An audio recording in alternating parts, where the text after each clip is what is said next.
राधे राधे जय जगन्नाथ बंधुगण वास्तव भारत भाग 13 रे वृंदावनर द्वितीय भाग आज शुणा। मुखरे वृंदावन कहला मात्रे श्रीकृष्ण स्मरण को आसी जाती, श्री राधा स्मरण को आसी जाती। श्री जमुना, श्री गोवर्धन, श्री नंद बाबा, यशोदा माताराणी, वृषभानुजी, वृंदावनर सबु साधु सन्थ, वृंदावनर सबु वृक्षलता, वृंदावन रे विराजित सप्त ठाकुरंकर स्मरण आसी जाए आम मानस पटरे। वृंदावन केवल मात्र एक नाम नुहे, केवल मात्र एक शब्द मध्य नुहे, केवल मात्र एक स्थान नुहे, तीर्थ नुहे। वास्तव में वृंदावन एक मंत्र अटे। कारण वृंदावन को प्रणाम कले वृंदावन रे थिबा समस्त चरित्र एवं सर्वोपरि श्रीकृष्ण और श्रीराधा को प्रणाम स्वत हो जाए। वृंदावन रे प्रवेशर अधिकार समस्त को मिल न थाए, जेपरि कंस को मिल नथिला। जदिओ पूतना राक्षसी अरिष्टासुर कालियानागों को वृंदावन प्रवेशर अधिकार मिलता, कारण श्रीराधांकर कृपा बिना वृंदावन प्रवेश असंभव। कंस को से अधिकार मिल नथिला। कंस केबे वृंदावन आसीपारि नथिला। पूतना राक्षसी ता स्तन रे विष देई श्रीकृष्ण को मारिबाकू आसिथिला। ता क्षीरदान करी से मृत्यु को प्राप्ति हैला। क्षीरदान एक मातृवात्सल्य भावना को चरितार्थ करुथिला। तेणु पूतना को स्वर्ग बदल रे वैकुंठ को प्राप्ति हैला। स्वर्ग ठारू वैकुंठ प्राप्ति रे अधिक महत्व थाए। यशोदा मातांकर भली पूतना मध्य वैकुंठ को प्राप्त कला। कारण पूतनार श्रीकृष्ण को मारिबार कौशल अत्यंत संवेदनशील थिला। स्तन्यरू क्षीरपान कराई मारिबार कौशल ठाकुरजी को अत्यंत हृदयस्पर्शी कराई पारिथिला। मारिबा पूर्वरु पूतनार मनरे बात्सल्य प्रेम उद्रेक होई ता स्तनरू क्षीर बहिथिला। एही क्षणभरा बात्सल्यता पूतना को वैकुंठ प्राप्ति कराई पारिथिला। वृंदावन श्री किशोरीजींकर अर्थात श्री राधांकर हेले वृंदावन रे मंदिर मानकरे आपण श्री बिहारीजी, श्री राधारमण जी, श्री राधा बल्लभजी को देखिबे। श्री राधा को हठात दृष्टि पड़ती नहीं। पंडितगण कहते श्रीराधा तो राजा। कौनसी राजा को साक्षात करने प्रथमे राजांकर प्रहरी को सामना करने को पड़ी थाए। ए वृंदावन रे श्री ठाकुरजी प्रहरी साजी बसिछंती। श्री राधा मध्य एक छोट विग्रह रूप में ओढ़णा दे एपरी बसता जे हठात दृष्टि पड़ती नहीं। तेणु श्री राधा को प्राप्ति पाई भक्तों को श्री ठाकुरजी को सामना करने को पड़ी थाए। वृंदावन रे श्री ठाकुरजींकर केउं प्रकारर महात्म्य अछि जदि प्रश्न करा जाए तेबे आपण पाइबे एक नियारा महात्म्य। कुरुक्षेत्र अर्थात हरियाणा रे गीता ज्ञान देले श्री ठाकुरजी। द्वारिका अर्थात गुजरात रे देले धनरत्न वैभव, कारण द्वारिका थिला तांकर राजधानी। तेबे वृंदावन को श्री ठाकुरजी देले कौन? वृंदावन को देले तांकर हृदय, तांकर मन। जेउठी श्रीराधा श्री किशोरीजी विद्यमान सही ठारे ही श्री ठाकुरजींकर मन। हृदय ठारू आउ बड़ संपत्ति कौन होई पारे? हृदय रे कोलई नेबार मुद्रा रे श्री ठाकुरजी श्री जगन्नाथ पुरी रूप रे एठारे विद्यमान। तांकर दुई बाहु प्रसारी से कोलई नेबा पई प्रस्तुत। प्रत्येक वृंदावनवासीर प्राण रे श्री ठाकुरजी विद्यमान।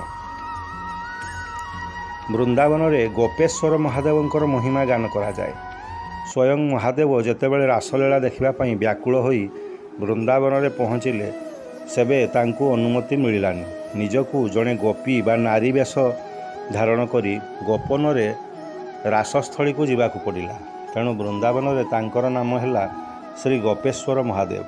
वृंदावन रे केवल जड़े मात्र पुरुष, से होउछंती श्रीकृष्ण। आउ समस्त नारी। शरीर पुरुष होई पारे, मात्र भाव जगत रे मानसिक स्तर रे आउ समस्ते नारी। एकदा जड़े सन्थ पण कले जे से स्त्री मुख दर्शन करिवे नहीं। तांकर धारणा थिला से जड़े पुरुष एवं नारी दर्शन से करिवे नहीं। एक कथा मीराबाई शुणिले। मीराबाई श्री ठाकुरजींकर नाम कीर्तन करी बुलुथिले एवं साधु सन्थ साधारण लोकमानंकु श्री ठाकुरजींकर महिमा शुणाउथिले।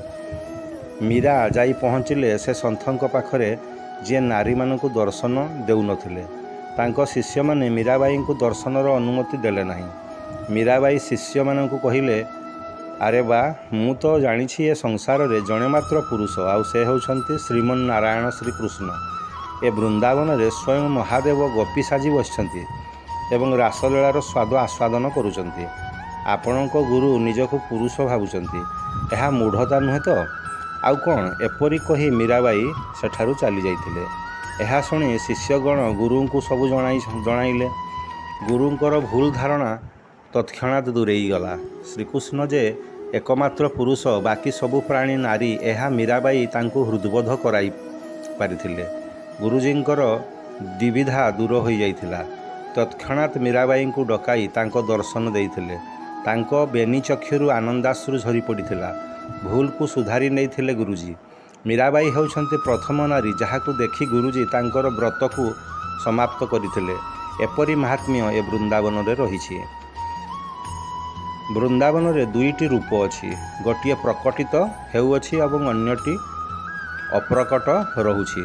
ପ୍ରକଟ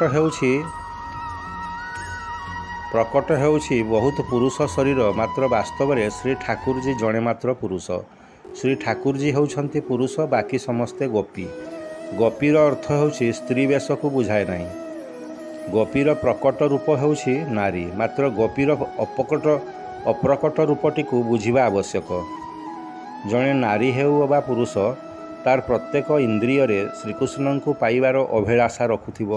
ତାର ଆଖି ଶ୍ରୀକୃଷ୍ଣଙ୍କୁ ଖୋଜୁଥିବ। ତାର କାନ ରାଧାକୃଷ୍ଣ ଧ୍ୱନିକୁ ଶୁଣିବାକୁ ବ୍ୟାକୁଳିତ ହେଉଥିବ। ନାସିକା ଶ୍ରୀକୃଷ୍ଣଙ୍କର ସୁଗନ୍ଧକୁ ଆଘ୍ରାଣ କରିବାକୁ ଚାହୁଁଥିବ।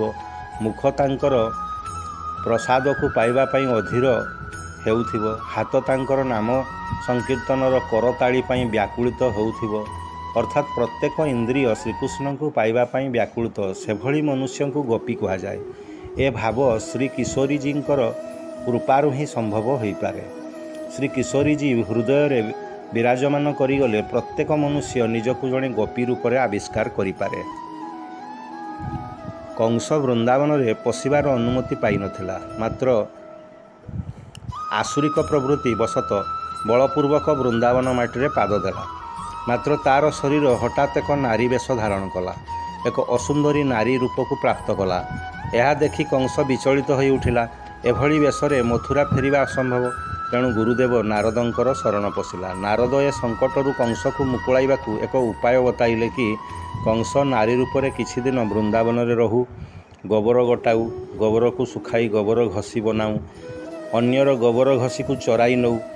ଏ ପାପକର୍ମ କଲେ ହିଁ କଂସ ତାର ପୁନଃ ଅସୁର ଶରୀରକୁ ପ୍ରାପ୍ତ କରିପାରିବ।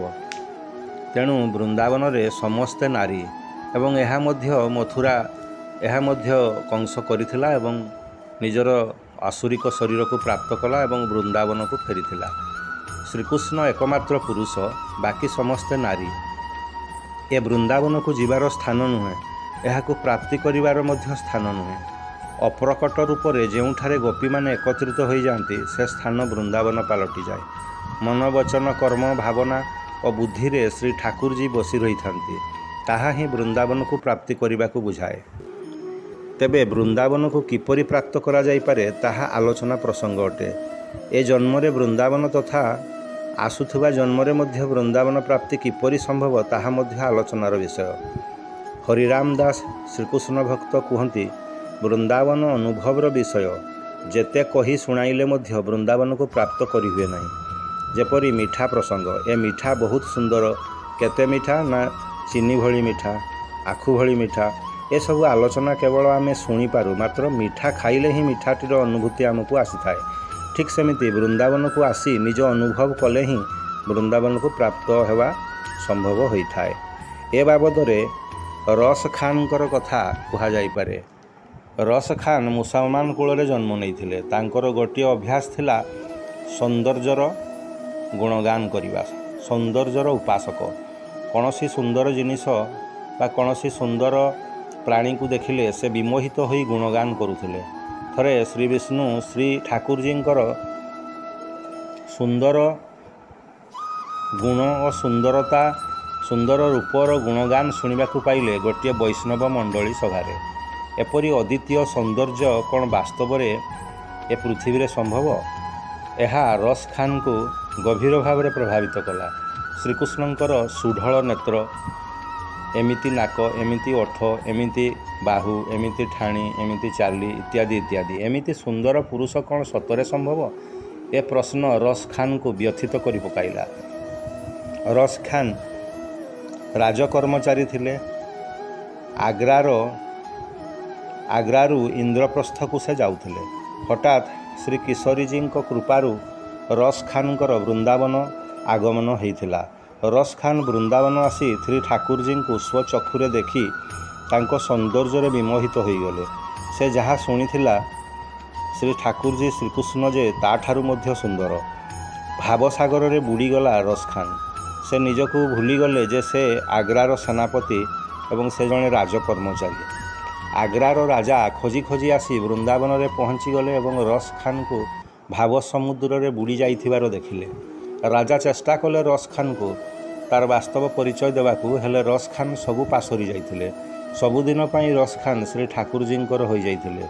ଶ୍ରୀକୃଷ୍ଣ ତାର ହୃଦୟକୁ ଚୋରାଇ ନେଇଥିଲେ। ସେଥିପାଇଁ ଶ୍ରୀକୃଷ୍ଣଙ୍କୁ ଚିତ୍ତଚୋର ମଧ୍ୟ କୁହାଯାଏ, ଯାହା ରସ୍ ଖାନ୍ର ଏ ପ୍ରସଙ୍ଗ ପ୍ରମାଣିତ କରିଥାଏ। ବୃନ୍ଦାବନ ଦେଖିବାର ବିଷୟ ନୁହେଁ ବନ୍ଧୁଗଣ, ବୃନ୍ଦାବନ ଅନୁଭବର ବିଷୟ ଅଟେ। ଶ୍ରୀକୃଷ୍ଣ ଶ୍ରୀରାଧାଙ୍କର ପ୍ରେମକୁ ନିଷ୍କାମ ପ୍ରେମ କୁହାଯାଏ। ଏ ପ୍ରେମ ସର୍ତ୍ତବିହୀନ, ଏ ପ୍ରେମ ଦେହାତୀତ। ଶ୍ରୀ ଠାକୁରଜୀ ଓ ଶ୍ରୀ କିଶୋରୀଜୀଙ୍କର ସମ୍ପର୍କର ପ୍ରକଟିତ ରୂପ ହେଉଛି ସେମାନଙ୍କର ଯୁଗଳବନ୍ଦୀ ସ୍ୱରୂପ। ସେମାନଙ୍କର ଅପ୍ରକଟିତ ରୂପ ହେଉଛି ଅନୁଭବର ବିଷୟ, ଯାହା ନିଷ୍କାମ ପ୍ରେମ ଅଟେ। ସମସ୍ତଙ୍କ ମନରେ ପ୍ରଶ୍ନ, ଯଦି ଏତେ ନିବିଡ଼ତା ଥିଲା, ତେବେ ଶ୍ରୀକୃଷ୍ଣ ଶ୍ରୀରାଧାଙ୍କୁ ବିବାହ ନ କରି ଅଷ୍ଟପାଟରାଣୀ ଯଥା ରୁକ୍ମିଣୀ, ସତ୍ୟଭାମା, ଜାମ୍ବବତୀ, କାଳିନ୍ଦୀ, ମିତ୍ରବୃନ୍ଦା, ନଗ୍ନଜ୍ୟୋତି, ଭଦ୍ରା ଏବଂ ଲକ୍ଷ୍ମଣାଙ୍କୁ କାହିଁକି ବିବାହ କଲେ? ବିବାହ ସବୁବେଳେ ଯିଏ ଆପଣାର ଠାରୁ ଦୂର ସମ୍ପର୍କରେ ଥାଆନ୍ତି ତାଙ୍କୁ କରାଯାଇଥାଏ। ଶ୍ରୀ କିଶୋରୀଜୀ ଶ୍ରୀ ଠାକୁରଜୀଙ୍କ ଠାରୁ ସମ୍ପର୍କରେ ଅତି ନିକଟତର। ଶ୍ରୀ ଠାକୁରଜୀଙ୍କର ପ୍ରତିବିମ୍ବ ସ୍ୱରୂପ ହେଉଛନ୍ତି ଶ୍ରୀ କିଶୋରୀଜୀ। ଭଲା କିଏ ନିଜ ପ୍ରତିବିମ୍ବ ସ୍ୱରୂପକୁ କେବେ ବିବାହ କରିଥାଏ? ଏ ଦେହ ଅଭିମାନ ଓ ଗର୍ବ ମନୋଭାବରେ ବୃନ୍ଦାବନ ଗଲେ ବା ଠାକୁରଙ୍କର ଦର୍ଶନ କଲେ ଶ୍ରୀ ଠାକୁରଜୀ ହିଁ ପ୍ରକଟିତ ହୁଅନ୍ତି। ଅଭିମାନ ଶୂନ୍ୟ ଭାବରେ ଦର୍ଶନ କଲେ ସେହି ଠାକୁରଜୀଙ୍କର ଶରୀର ଶ୍ରୀ କିଶୋରୀଜୀ ପାଲଟି ଯାଆନ୍ତି। ଶ୍ରୀ କିଶୋରୀଜୀଙ୍କର ସ୍ୱରୂପ ଦର୍ଶନ କରିବା ଏତେ ସହଜ ହୋଇନଥାଏ। ଥରେ କୁରୁକ୍ଷେତ୍ରରେ କୌଣସି ଏକ ଶୁଭ ଅନୁଷ୍ଠାନକୁ ଆମନ୍ତ୍ରିତ ହୋଇଥାନ୍ତି ଉଭୟ ବ୍ରିଜବାସୀ ଓ ଦ୍ୱାରିକାବାସୀ। ବ୍ରିଜବାସୀ ମଧ୍ୟରେ ନନ୍ଦରାଜା, ଯଶୋଦା ମାତା, ବ୍ରିଜ ଭାନୁ ଜୀ ଇତ୍ୟାଦି ଗଣ ମଧ୍ୟ ଆସିଥାନ୍ତି। ଦ୍ୱାରିକାବାସୀ ମଧ୍ୟରେ ଶ୍ରୀକୃଷ୍ଣଙ୍କର ପାଟରାଣୀ ମାନେ ମଧ୍ୟ ଯାଇଥାନ୍ତି। ଦ୍ୱାରିକାବାସୀଙ୍କର ମନରେ ସବୁବେଳେ ଉତ୍କଣ୍ଠା ଥାଏ କି ଏ କିଶୋରୀଜୀ କେତେ ସୁନ୍ଦରୀ କି ଯେ ଆମ ଶ୍ରୀ ଠାକୁରଜୀ ତାଙ୍କୁ ହିଁ ସବୁବେଳେ ମନେ ପକାଉଥାନ୍ତି। ଆଜି ସେ ଉତ୍କଣ୍ଠାର ସମାପ୍ତି କରିବା, ରାଧାରାଣୀଙ୍କୁ ଆଜି ଦର୍ଶନ କରି ଆସିବା, ଏ ଭାବନା ଥାଏ ଅଷ୍ଟପାଟରାଣୀଙ୍କର। ଏ ଅଷ୍ଟପାଟରାଣୀ ଜଣେ ଅନ୍ୟଠାରୁ ଆରେକ ବଳି। ସ୍ୱୟଂ ଦ୍ୱାରିକାଧୀଶ ଶ୍ରୀକୃଷ୍ଣଙ୍କର ସେମାନେ ରାଣୀ, ତେଣୁ ଗୁଣ ରୂପରେ ସର୍ବୋତ୍ତମ। ଏ ଗର୍ବ ଥାଏ ସେମାନଙ୍କର। ରୁକ୍ମିଣୀ ବିଦର୍ଭର ରାଜଜେମା, ତାଙ୍କୁ ମା ଲକ୍ଷ୍ମୀଙ୍କର ଅବତାର କୁହାଯାଏ। ସତ୍ୟଭାମା ଯାଦବ ରାଜଜେମା, ସେ ଭୂଦେବୀଙ୍କର ଅବତାର କୁହାଯାଏ। ଜାମ୍ବବତୀ ହେଉଛନ୍ତି ଭଲ୍ଲୁକ ରାଜା ଜାମ୍ବବାନଙ୍କର ପୁତ୍ରୀ ଏବଂ ସେ ନୀଳଦେବୀଙ୍କର ଅବତାର। କାଳିନ୍ଦୀ ହେଉଛନ୍ତି ସୂର୍ଯ୍ୟଦେବ ଓ ଯମୁନା ମାତାଙ୍କର ପୁତ୍ରୀ, ସେ ନଦୀମାନଙ୍କର ଦେବୀ ଅଟନ୍ତି। ମିତ୍ରବିନ୍ଦା ଅବନ୍ତୀର ରାଜଜେମା ଏବଂ ଶ୍ରୀକୃଷ୍ଣଙ୍କର ଜଣେ ସମ୍ପର୍କୀୟ। ନଗ୍ନଜିତା ହେଉଛନ୍ତି କୋଶଳର ରାଜା ନଗ୍ନଜିତଙ୍କର ପୁତ୍ରୀ। ଭଦ୍ରା ହେଉଛନ୍ତି ରାଜା ଭଦ୍ରଙ୍କର ପୁତ୍ରୀ, ଯାହାଙ୍କୁ ଶିକାରୀ ରାଜା କୁହାଯାଏ। ଏପରି ଉଚ୍ଚ ଆଭିଜାତ୍ୟ ଓ ପରାକାଷ୍ଠା ସମ୍ପନ୍ନ ଅଷ୍ଟପାଟରାଣୀଙ୍କର ଆଜି ଶ୍ରୀ କିଶୋରୀଜୀଙ୍କର ସହିତ ସାକ୍ଷାତକାର ହେବାର ନେଇ ସମସ୍ତେ ଉତ୍କଣ୍ଠିତ। ଶ୍ରୀରାଧାଙ୍କର ଅନ୍ତପୁରୀକୁ ସମସ୍ତ ଅଷ୍ଟପାଟରାଣୀ ପ୍ରବେଶ କଲେ। ଏ କି ଦୃଶ୍ୟ ସେମାନେ ଦେଖିଲେ! ଅପୂର୍ବ ସୁନ୍ଦରୀ ତରୁଣୀ, କି ଆଖି, କି ନାକ, କି ମୁଖମଣ୍ଡଳ, କୁଞ୍ଚିତ କେଶରାଜି, ଅଦ୍ଭୁତ ଠାଣି। ଅପୂର୍ବ ସୁନ୍ଦରୀ ତରୁଣୀଙ୍କୁ ଦେଖି ସମସ୍ତେ ବିଭୋର ହୋଇଗଲେ। ରୁକ୍ମିଣୀ କହିଲେ, ଏ ସୁନ୍ଦରୀ କନ୍ୟା ଆଗରେ ଆମର ସୌନ୍ଦର୍ଯ୍ୟ ନିଶ୍ଚିତ ମଳିନ ପଡ଼ିଯିବ। ଅପୂର୍ବ ସୁନ୍ଦରୀ ତରୁଣୀର ପରିଚୟ ପଚାରିଲାରୁ ସେ କହିଲେ ମୁଁ ଶ୍ରୀ ରାଧାଙ୍କର ଦାସୀ। ରାଧାରାଣୀ ତ ଭିତରେ ଅଛନ୍ତି। ଏହା ଶୁଣି ଅଷ୍ଟପାଟରାଣୀ ସ୍ତମ୍ଭୀଭୂତ ହେଲେ। ଏ କି ଅଦ୍ଭୁତ କଥା! ଯାହାର ଦାସୀ ଏତେ ସୁନ୍ଦରୀ ସେ କେତେ ସୁନ୍ଦରୀ ହୋଇନଥିବେ। ଏହା ବିଚାରି ଶ୍ରୀ ରାଧା ଅନ୍ତପୁରୀକୁ ପ୍ରବେଶ କରିବାକୁ କେହି ପାଟରାଣୀ ସାହସ କରିପାରିନଥିଲେ। ସେହିଠାରୁ ଫେରି ଆସିଲେ ଦ୍ୱାରିକାକୁ। ଏ ଘଟଣାଟି କହିବାର ତାତ୍ପର୍ଯ୍ୟ ଅହଙ୍କାର ଗର୍ବ ଭାବନାରେ ଶ୍ରୀ ରାଧାଙ୍କୁ ଦର୍ଶନ କରିବା ଅସମ୍ଭବ ହୋଇଥାଏ। ନିଷ୍କପଟ ନିଷ୍ପାପ ପ୍ରେମଭରା ଆଭିମୁଖ୍ୟ ଶ୍ରୀ କିଶୋରୀଜୀଙ୍କର ଦର୍ଶନ କରାଇପାରେ। ଶ୍ରୀ ରାଧାଙ୍କୁ ବ୍ରିଜ ଭାଷାରେ ସାମ୍ୟାଜୁ ମଧ୍ୟ କୁହାଯାଏ। ଶ୍ୟାମସୁନ୍ଦରଙ୍କର ରୂପରେ ହିଁ ଶ୍ୟାମାଜୁ ଲୁଚି ରହିଥାନ୍ତି। ଶ୍ୟାମାଜୁ ବା ଶ୍ରୀରାଧା ଶ୍ୟାମସୁନ୍ଦର ବା ଶ୍ରୀକୃଷ୍ଣଙ୍କର ଛାୟା ସ୍ୱରୂପ ବା ପ୍ରତିବିମ୍ବ ସ୍ୱରୂପ ଅଟନ୍ତି। ଅଭିମାନ ମୁକ୍ତ ଭାବରେ ଦର୍ଶନ କଲେ ଉଭୟ ଶ୍ୟାମାଜୁ ଓ ଶ୍ୟାମସୁନ୍ଦରଙ୍କର ଯୁଗଳ ରୂପର ଦର୍ଶନ ସମ୍ଭବ ହୋଇଥାଏ। ବୃନ୍ଦାବନରେ ଏ ଖେଳ ସଦାସର୍ବଦା ଚାଲିଥାଏ। ଏ କଥା ପ୍ରଥମ ପାଟରାଣୀ ରୁକ୍ମିଣୀଙ୍କୁ ଜଣାଥିଲା। ସାତ ପାଟରାଣୀ ରାଧା ଅନ୍ତମହଲରୁ ଫେରିଗଲେ ହେଲେ ରୁକ୍ମିଣୀଜୀ ଆହୁରି ଭିତରକୁ ଚାଲିଲେ। ପ୍ରଥମ ସୁନ୍ଦରୀ ଦାସୀଠାରୁ ଆହୁରି ସୁନ୍ଦରୀ ତରୁଣୀ ସବୁ ଆଖିରେ ପଡ଼ିଲେ। ଯେବେ ପୁରା ଅନ୍ତପୁରୀରେ ପ୍ରବେଶ କଲେ ଦେଖିଲେ କି ଅଦ୍ଭୁତ ଦୃଶ୍ୟ। ଯାହାକୁ ଦେଖିଲେ ରୂପରେ ଝଲସୁଥିଲେ। ଯାହାକୁ ପଚାରିଲେ ସେମାନେ ସମସ୍ତେ କହୁଥିଲେ ଆମେ ଶ୍ରୀରାଧା ଦାସୀ। ସୌନ୍ଦର୍ଯ୍ୟର ଅସୀମ ଭଣ୍ଡାର ଭିତରେ ସତେ ଯେମିତି ରୁକ୍ମିଣୀ ହଜିଗଲେ। ସେ ଭୁଲିଗଲେ କି ସେ ନିଜେ ରୁକ୍ମିଣୀ। କେମିତି ଏକ ଦିବ୍ୟ ସୌନ୍ଦର୍ଯ୍ୟବୋଧରେ ତାଙ୍କର ଅସ୍ତିତ୍ୱ ହଜିଯାଇଥିଲା। ତାଙ୍କର ଅଭିମାନ ଭାବ ମନରୁ ଦୂରେଇ ଗଲା କି ସେ ଶ୍ରୀକୃଷ୍ଣ ପାଟରାଣୀ ରୁକ୍ମିଣୀ। ଅଭିମାନ ଶୂନ୍ୟ ସ୍ଥିତି ବନିଗଲା। ଦେଖିଲେ ଅସଂଖ୍ୟ ସୁନ୍ଦରୀ ଚାରିଦିଗରେ ବେଢ଼ି ରହିଛନ୍ତି। ମଧ୍ୟଭାଗରେ ତପ୍ତ କାଞ୍ଚନ ଗୌରାଙ୍ଗୀ ବିଲକୁଲ ସ୍ୱଚ୍ଛ କାଞ୍ଚନ ଭଳି ଚମକି ଉଠୁଥିବା ପୂର୍ଣ୍ଣ ଚାନ୍ଦ ଭଳି, ଏପରିକି ଚନ୍ଦ୍ରମା ମଧ୍ୟ ଲଜ୍ଜିତ ହୋଇଯିବ ସେପରି ସୁନ୍ଦରତାକୁ ପ୍ରସ୍ଫୁଟିତ କରୁଥିବା ପରମ ସୁନ୍ଦରୀ ପରମ ସୁକୁମତୀ କୃଷ୍ଣ ଅରଧାରିଣୀ ଶ୍ରୀ କିଶୋରୀଜୀ ଶ୍ରୀ ରାଧା ବସିଛନ୍ତି। ଏ ଦୃଶ୍ୟ ଦେଖି ରୁକ୍ମିଣୀଙ୍କର ସ୍ଥିତି ଏପରି ହୋଇଯାଇଛି କି ରୁକ୍ମିଣୀ 3 ଦିନ ଧରି ମୂର୍ଚ୍ଛା ଯାଇଛନ୍ତି। ଯେବେ ତାଙ୍କର ସଜ୍ଞା ଆସିଲା ପୁଣି ଶ୍ରୀ ରାଧାଙ୍କ ରୂପକୁ ଦେଖି ପୁଣି 3 ଦିନ ପର୍ଯ୍ୟନ୍ତ ମୂର୍ଚ୍ଛା ଯାଇଛନ୍ତି। ତାପରେ ଯେବେ ଚେତା ଫେରିଛି ଶ୍ରୀରାଧାଙ୍କର ଚରଣାଶ୍ରିତ ପାଇଁ ଅନୁମତି ମାଗିଛନ୍ତି ରୁକ୍ମିଣୀ।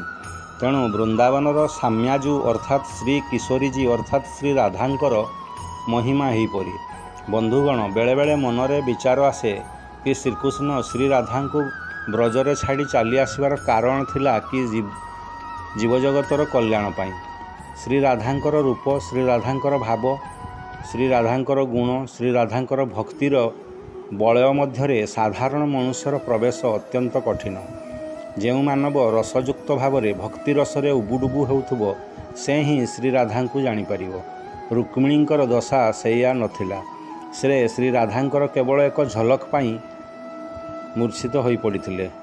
ତାଙ୍କ ରୂପ, ଭାବ ଓ ଭକ୍ତିର ବଳୟରେ ହୁଏତ ପ୍ରବେଶ କରିପାରିନଥିଲେ ରୁକ୍ମିଣୀ, ତେବେ ଏକ ଅନୁଭବ ନେଇ ଫେରିଥିଲେ କି ଶ୍ରୀରାଧା କିଏ।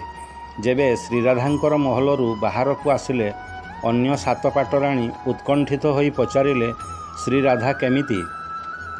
ତାର ଉତ୍ତରରେ ରୁକ୍ମିଣୀ କହିଥିଲେ ଶ୍ରୀକୃଷ୍ଣଙ୍କ ଭିତରେ ମୁଁ ଏଇ ଶ୍ରୀରାଧାଙ୍କୁ ଦେଖିଛି।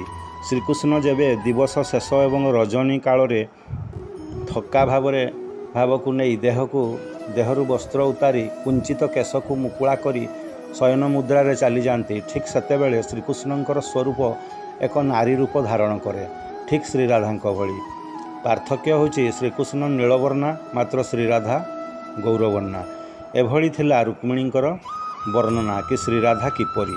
ତେଣୁ ବନ୍ଧୁଗଣ, ଏ ବୃନ୍ଦାବନ ଭାଗ 2ରେ ଆମେ ଯାହା ଜାଣିଲୁ, ଭାଗ 3ରେ ଆଉ ଟିକିଏ ଅଧିକ ଜାଣିପାରିବାର ଜିଜ୍ଞାସା ରଖିବା। ଆଫ୍ଟର ଅଲ୍ ବୃନ୍ଦାବନ ଶ୍ରୀ କିଶୋରୀଜୀ ଶ୍ରୀ ଠାକୁରଜୀ ତ ଆମ ହୃଦୟର ଅତି ନିକଟତର। ଆପଣମାନେ ଭିଡ଼ିଓଟିକୁ ସମ୍ପୂର୍ଣ୍ଣ ଦେଖିଥିବାରୁ ଧନ୍ୟବାଦ। ରାଧେ ରାଧେ, ଜୟ ଜଗନ୍ନାଥ।